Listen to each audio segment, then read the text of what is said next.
Welcome to Healing Wisdom, a Thursday morning talk show featuring guests sharing their stories and knowledge.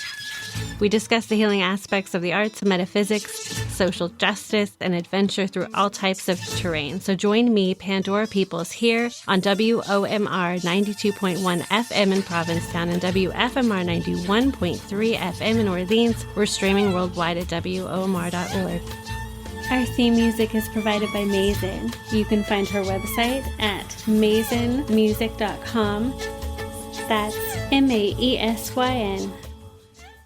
Hey. Hello out there. Hello, Cape Cod and beyond. My guest today is Tsadae Neway. And we're going to be talking today about solely body, your integrated services, which include all kinds of holistic healing modalities, and you support women in their prenatal time and postnatal and also during birth. So welcome. Thank you so much for being with us today.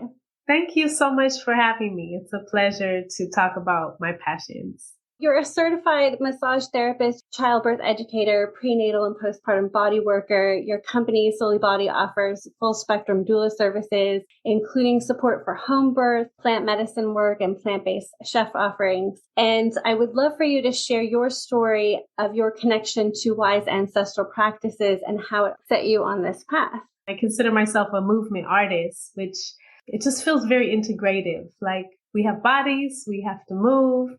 Movement is essential, and it's also how we activate and access a lot of our being. Solely Body it's my business that came over time. I started studying birth keeping ways from a very holistic way of apprenticeship model, not just going to the traditional midwifery school, but studying with an apprentice, showing up at home births.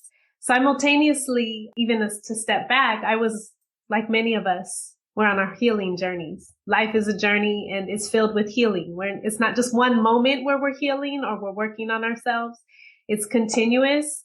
And now I can look back and see that was a really blessed awakening time, even though it was a challenging initiation into having to really work on different healing modalities in my life. So I started studying bodywork. I started also apprenticing with international plant-based chef. And I got my certification kind of in both bodywork and as a chef at the same time while I was apprenticing with a midwife. So all of these different areas were guiding me to study different martial arts, moving arts, yoga. I have a love and passion for the diasporic folkloric dance styles. They just really help me to integrate my own experience. And I think that's so important.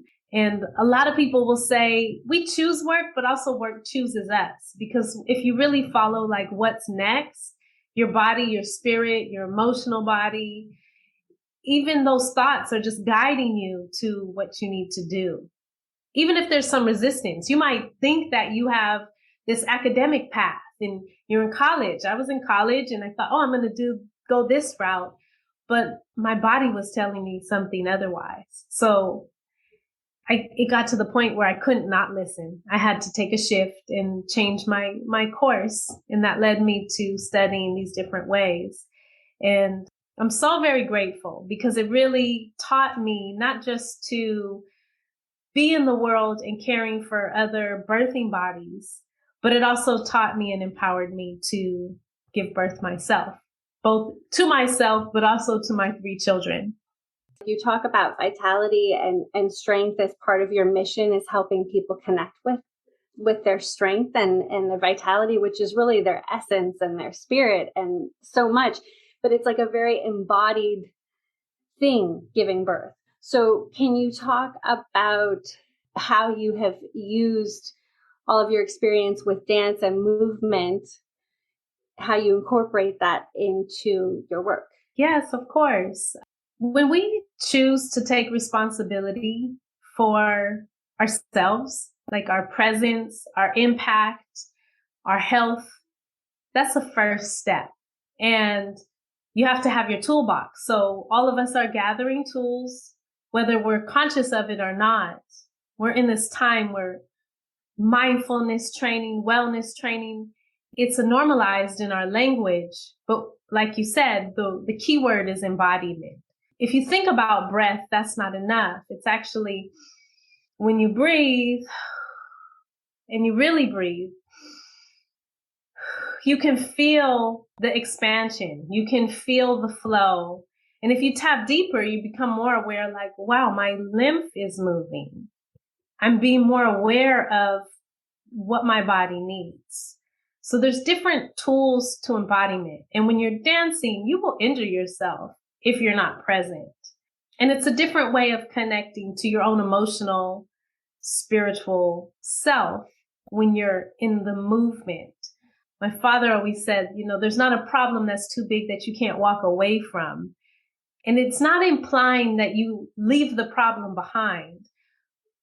It infers that when you're in motion, something else happens in our body, in our mind, that can help us to get out of that somatic loop and be more expansive in our perspective and our focus. If we're always so hyper-focused, we don't necessarily see this angle or that angle. So broadening and feeling our spaciousness, dance offers that. Qigong offers that. You feel your sense of not just this form, but then you start to sense your energetic form. Same like the nourishment that we put inside of our bodies. You become more aware when you're preparing your foods, preparing your teas, filtering your waters, engaging with the abundance of nature, that you have already an energetic connection to that which you're consuming. With birth, if your only reference of birth is through media or other people's stories, you're not going to have your own embodied experience. You have to filter through those layers of programming that you've taken on, unless you've been that really blessed child to grow up in a home birth setting, which we're fortunate. We had our children at home. For our children, home birth is normalized. It's not something that you do if it goes well the first time in the hospital. For my children, they're like, why would you go to the hospital unless something is wrong? So everyone has a different connection to the medical industrial complex or to their care providers. And we all have different immune systems and bodies and needs. So hospitals have their place, but we're often conditioned that the only place to give birth is in the hospital.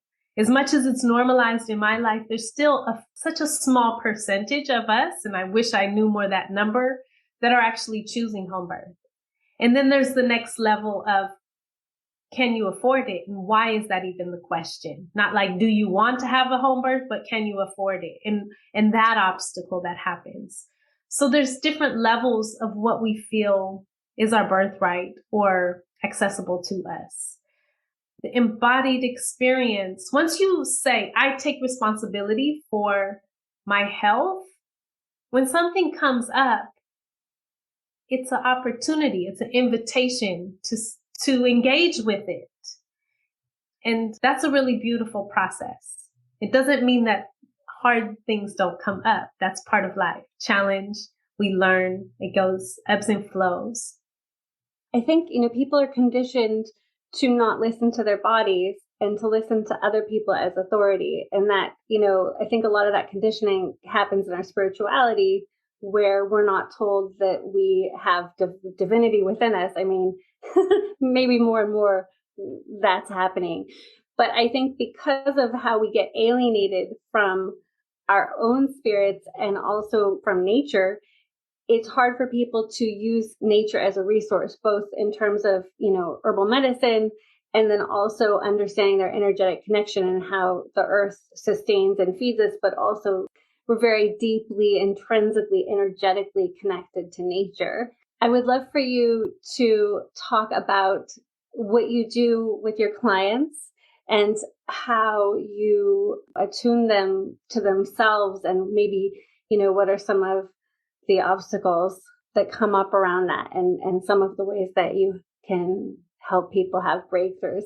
So when I'm working with a client, it's really important to meet someone exactly where they are. And how do I do that? It's first to ground myself. What does grounding mean I have to activate my practices. So often it is like a walk in nature. It is breathing, doing some movement practices. It is eating well. And that's just some of the physical part. But the emotional part is also listening to what my mind has the ability to project about other people. Whether, we have eyes. So our eyes have bias and conditioning. So I have to be aware of that. And I often ask someone, so what brings you in today? How can I support you? What do you want me to know? Rather than go with my own filters and project what I think someone wants or needs, because that's serving me, but not really.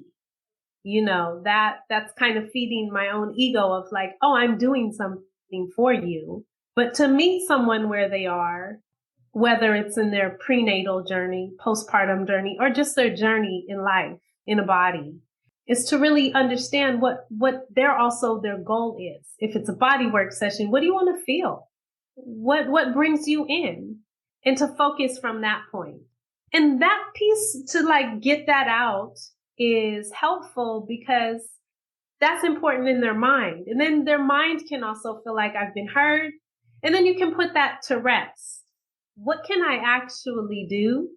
That's always a question. I can't measure what I do until I do it and see the effect. I can trust my training. I can trust who I am. And I can also become watchful as I'm in my practice of where my mind floats, how much in my body I am, and trust that gives me access to the somatic connection with someone. Sometimes a session is silent. Sometimes I'm doing something and 1, 2, 3 times it comes up. I say, can I ask you something? If someone says no, or they want to be quiet, fine. Often, oh yes, of course. Some people even come in like, oh, can you, like they want a reading. And I don't say, well, I'm not going to give you a reading. That's not really what we're here for. But in the question, I can understand there's something that has programmed that person to think that I'm going to tell them something more about their body than what they can know. And perhaps I'm a little more dialed into what comes up if they're disassociated, but it's still not for me to say, hey, you're out of your body. That's not my purpose. However, I'll just do it, give them enough and check in to see like, well, what do you mean by what I was sensing? What came up for you? And so as much as I can, I want to turn the mirror back, because I get an hour, hour and a half, 2 hours with you, and you have your whole life with yourself. So if I can help to kind of keep putting that mirror, like, well, what did you feel? What did you sense? Well, that sounds like that's so. And that feels good and important to me. So that's kind of leading me into kind of this expansion I'm in my life with pursuing more of functional nutrition. I've been a certified plant-based chef for 20 something years. And all my clients, I want to know, like, what are you putting in your body and how do you make it feel? But not everybody's coming for body work for that. But I think it's really important to explore how to support people outside of my limited time that I get to have with clients. And sometimes I get more time if we're like working through a prenatal period and a postpartum period to have that influence. And why I love that this stage of prenatal and postpartum is because people are often willing to do the work, to have the healthiest baby possible, the best possible birth outcome. You want to eat well as you can.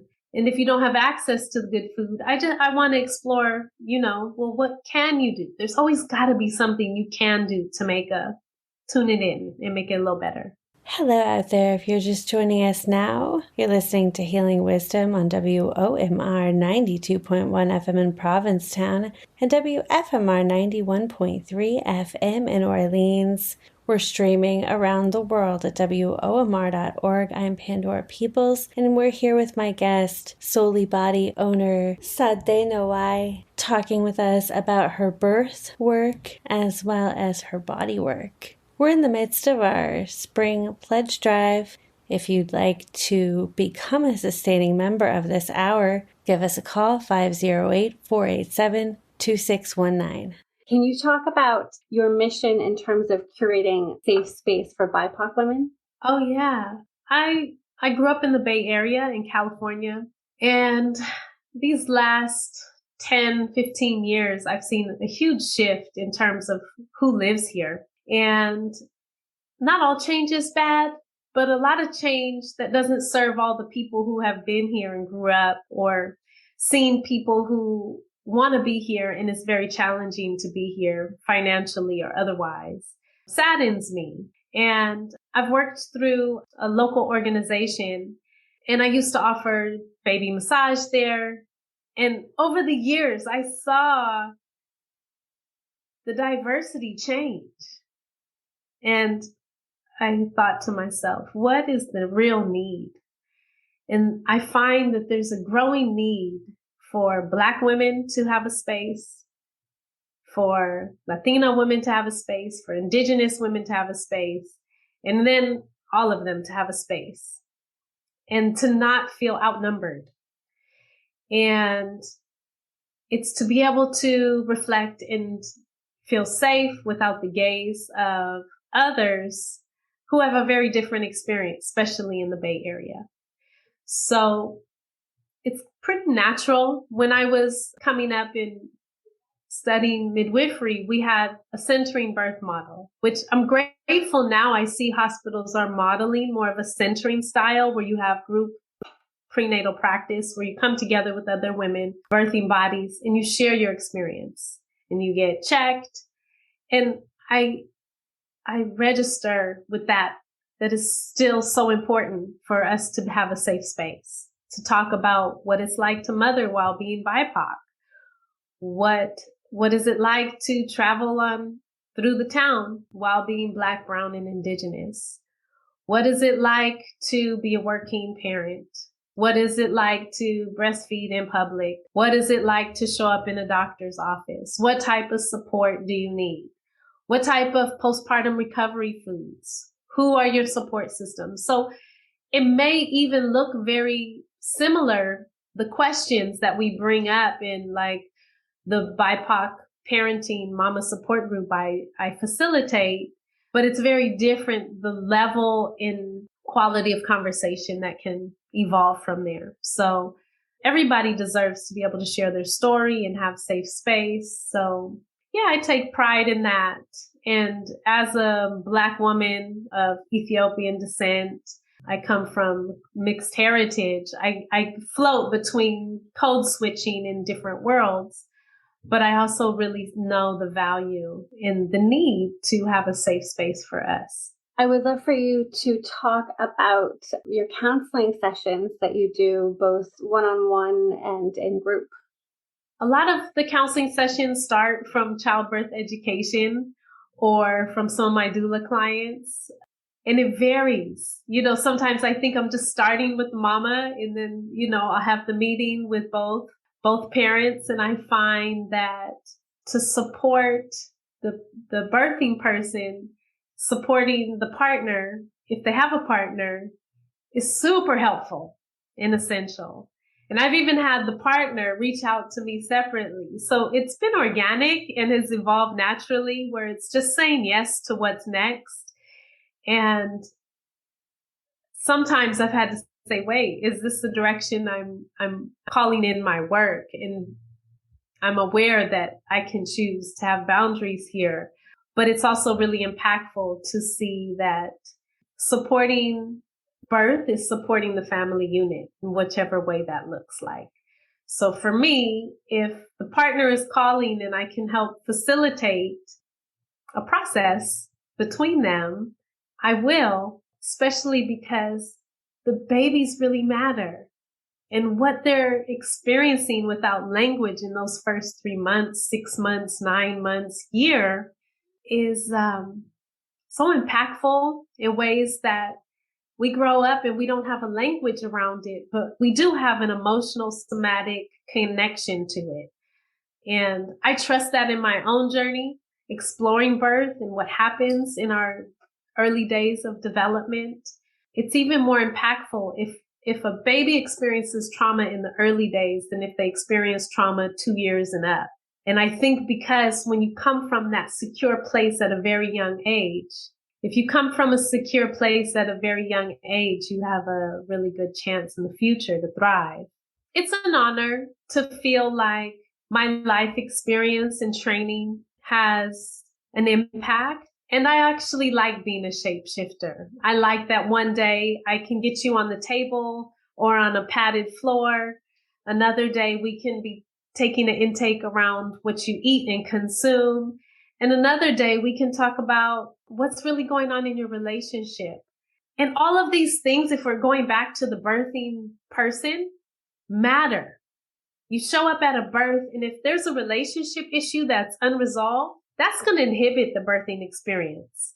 If there's some food that you're eating on a regular basis and it's really obstructing your digestive system or how you feel or how much you retain with water or etc., it's going to affect your birthing experience. And same, if there's just like some deep-seated trauma, I'm not saying I'm the therapist. I just want to say, hey, have you thought about talking to someone about that? You know? So I become kind of this observer, and I hope just to kind of give that mirror reflection back.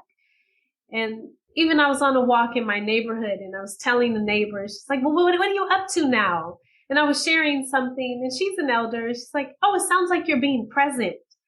And at first my ego was like, is that enough to be present? Wait, that just sounds so simple. Why would I get training to be present? And I kept walking and I thought, wow, if that's what she got from me telling her what I'm doing, that's actually really meaningful. And I don't want to undermine the value of presence. And it made me think even more, like, how do I want to be remembered? If this is the day I get, what are they going to say? Oh, she really washed the dishes and kept a clean house. That was amazing. Or, wow, she had this quality of presence that just made you feel like she was here and cared and saw you. I'll take that. I'll take that. Yeah, I'll receive that. So we oversimplify in this like new age time because there's an app for it. There's an app to be present, but it's not something you can log into. It's a practice of being with yourself that the more you take time, your body will tell you, hey, that's not good for me. Or I need some courage right now because this dynamic with this relationship is challenging me. Or, something's not right with my spirit. And maybe it's, as you brought up, Pandora, there's some conditioning from my childhood that said, this is not the way to be a woman, or this is not the way to practice your spirituality. This is not the way. And then if you could just add, when they're talking to you or about you, and they're just speaking from their own eye for me, and you relate that back to them. That's not okay for me, but doesn't mean for you. So we have to really reclaim our own sense of purpose. Like, was I born to fulfill someone else's vision and dream for my life? And I understand, especially being a child of immigrant and being born on a different land than my parents and state, that some people feel really married to tradition and to religious tradition and cultural tradition. And so I just pose that question to myself with like compassionate courage. Does that tradition serve my highest good and the vision of wellness I see for all my relations? because there's a lot of really toxic, harmful traditions, like incarceration. It's a tradition. It's an American tradition. Experimentation in hospitals. It's a tradition. What are we perpetuating here? So I'm reclaiming the wise ways that actually serve our, connection to the earth, our connection to the elements. And I can't do this work alone, and nor am I great at it by myself. There's some really wise elders and smart young ones and brilliant babies who are just like present and telling us, look, you got to do better for the future. You got to do better because the elders are not on their smartphones trying to figure it out. So you need to be present with them in a different way. We got to do better because, nature is telling us on a daily basis, like how much water, how much this, how much that. And the more toxic our environment is, the more we have to do better just to be healthy because we're compromised all the time. So I'm doing what I think is my part.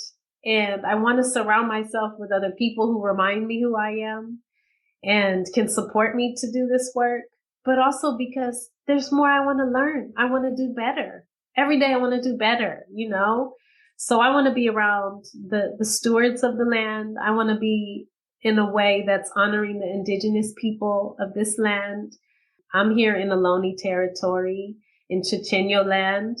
And there's still so much more to learn and uncover of like, what was their mission and purpose here? How are we realigning what we think is important to those who have been here before? At what cost are we here? Thank you so much, Tsadae Neway, for being with us today. Can you tell folks how to contact you? Yes, find me online at Souly Body, SOULY, body with the Y as well. You can also look me up on social at I am Tsadae on Instagram or Tsadae Neway on Facebook.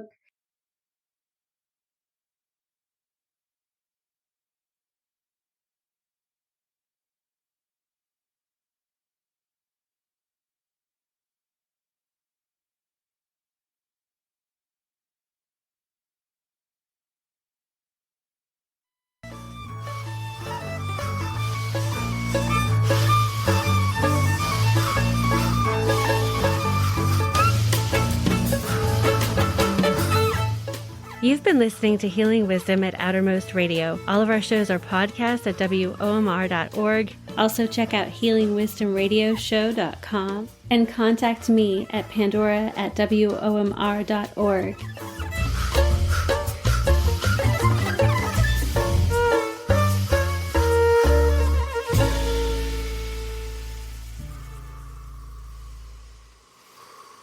Yeah. Cool.